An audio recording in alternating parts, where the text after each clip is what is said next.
Hey guys, so I'm going to be talking about literature reviews, which are actually just a fancy way of saying, talking about the place in your paper where you talk about what other people have said about your topic and place yourself in conversation with them. Um, if you've never done a literature review before, it probably sounds a little more complicated than it is, because this is something that you do throughout your paper, of course. You'll talk about what other people have said and why you agree or disagree, but often there's a dedicated section of your paper for this, especially in write-ups of scientific studies, because you have to say what experiments and what assumptions you're building on. But this really goes for any discipline. So I think the best way to think about a literature review is as a description of a room that you're entering. So anytime you're thinking or writing about a topic, it's already been written about in some fashion. And so you are walking into a room in which a conversation is actually already taking place. So you're walking into this room. And immediately you'll see that, there are some people talking over here and they kind of all agree with each other. Let's call them A. And then there are also some people over here talking to each other. Let's call them B. A and B do not agree with each other. So they're talking about the same topic, but they don't agree with each other on their takes. And maybe there's another little grouping of people down here, and some kind of standing nearby. And they kind of overlap. They have maybe similar conclusions, but different perspectives on the conclusions. So let's call them C and D. And let's say that they sort of roughly agree with the B people, but they're taking a different methodology or they're looking at different sources. So they're actually in a different conversation, even though they might agree with some of the conclusions of B. So this is one possible arrangement of scholars that you might be walking into. And one of the obvious things about this is that you'll have to read a lot to get a sense that, there are four people in the A topic who agree with this, or three in the B that don't agree with A at all. You'll have to read a bunch to get a sense of this. Looking at other people's literature reviews, though, can also help you get started with that. And so the literature review actually just describes this room that you've walked into. So I would start by saying something like, this topic is especially contentious.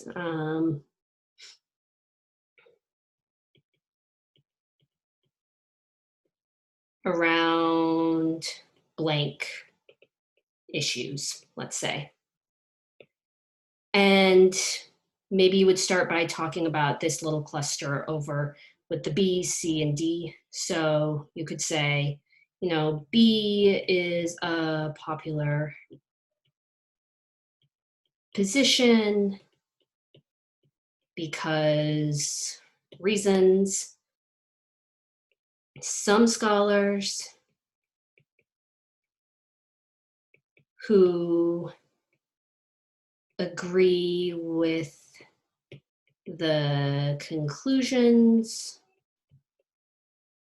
of B study the matter from C or D perspectives.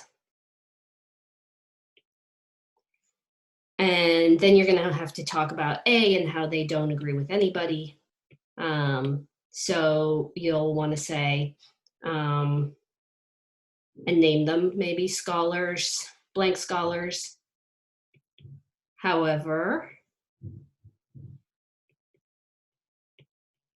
disagree entirely with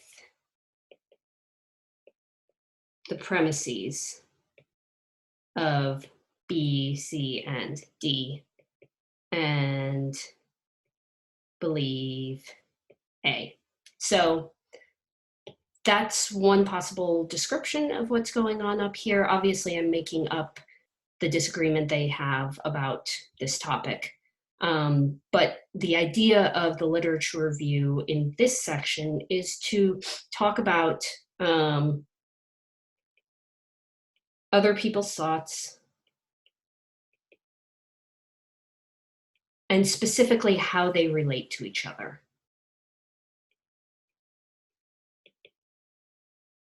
So it's not enough to say here just some people think A, some people think B, some people think C, and some people think D. You have to talk a little bit about what's going on in this room because it is divided, right? B, C, and D all agree with each other. A doesn't agree with anybody, and that's worth mentioning. And then for the next part, you're going to want to talk about where you're going to stand in this room. Do you maybe agree entirely with A, and that's going to put you over here? That's a possibility. Or you could sort of say that, no, I don't entirely agree with A, but I do fall on this side of the room. I don't agree with B, C, and D. So I've got like my own little conversation over here. Let's call it E. Or you might say that this E position actually shares some important commonalities with C, which other people weren't seeing before. That would be a really productive position to take because you're sort of rearranging the conversation in the room. So if you say that, then you would add, I find the conclusions of A most persuasive or productive, or however you find it, but I argue it actually shares some important commonalities with C, which hasn't been discussed before. So this would be a good original contribution because you're not saying something totally different than what's already been going on. You're not saying, actually, let's just open this door over here and leave. You're saying, no, I mostly agree with A, but I think there's something going on here. So that's, I think, a really productive way to position yourself. But there are tons of productive ways to position yourself. The idea is just to describe it. So I'm going to give you a couple examples. One for the research paper if you're doing a sort of study of a particular criminal procedure, the first option, and then another for the case study or like the case decision. So the research essay example, we actually haven't read very many straight up research essays. So this is one from another class I've taught on conspiracy theories because it's a very by the book literature review. So it's very easy to follow. This is written by two people, which is why they say we. The academic literature on conspiracy theories is thin. Okay, so it's kind of an empty room. And most of it falls into one of two classes. So we've got two things going on here. We've got the sort of analytic philosophy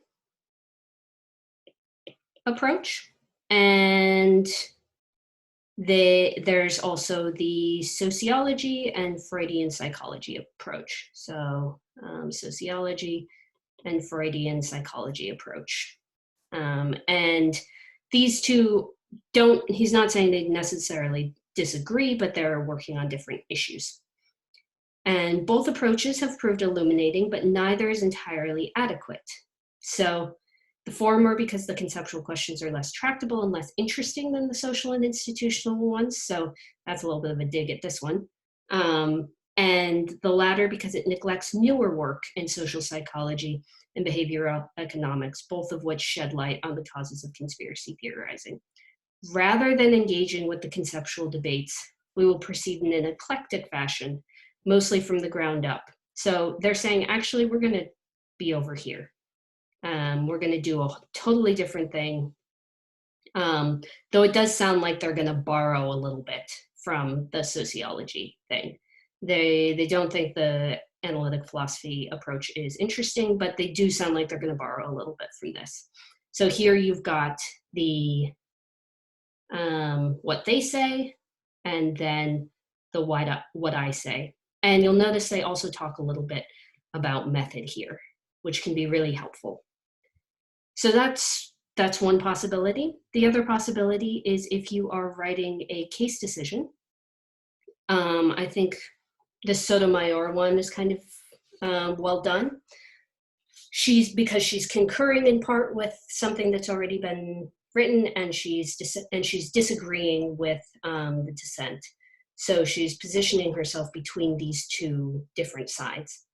So in this section here, at the beginning, she's talking about what the government has decided, and they're saying, so physical intrusion, that you'll remember from Jones, physical intrusion was the thing that Scalia based his decision on. So there's the physical intrusion crowd, and that's Scalia and everybody who agreed with him. And then she's saying, but, also, it's not only concerned with trespassory intrusions on property, there's also a subjective expectation of privacy.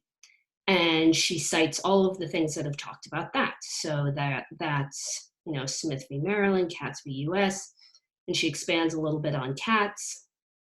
And so this whole section is about, it's not just that, it's also subjective expectation. And she's saying, it can't just be physical intrusion. It has to also be, it does not displace or diminish the common law trespassory test that preceded it, but it adds to it, it augmented it. So these have to be added together. And she also mentions Alito's approach, which she thinks is in contradiction to both of these ideas. So she puts Alito down here, and she says, this is in contradiction to what I think is going on. So she's summed up where she stands, which is that these two things go together in contradiction to Alito. So this is a much longer, obviously, argument than the Sunstein up here. That's because Sunstein isn't actually engaging that much with the issues. He's just saying, this exists and this exists, but actually we're going to do this. And Sotomayor is trying to make a more subtle argument about the relationship between the different conversations. So that's just a long way of saying that a literature review is an opportunity for you to describe the room that you've walked into, what's already going on, and where you think you stand. And I'll talk a little bit about where you can put that in your paper. The best place is usually at the end of the introduction after you've made your argument. But if you listen to my lecture that I'm going to record on rough outlines or sort of general outlines, that should be helpful in helping you figure out where exactly you should put it. Okay, thanks for listening, guys.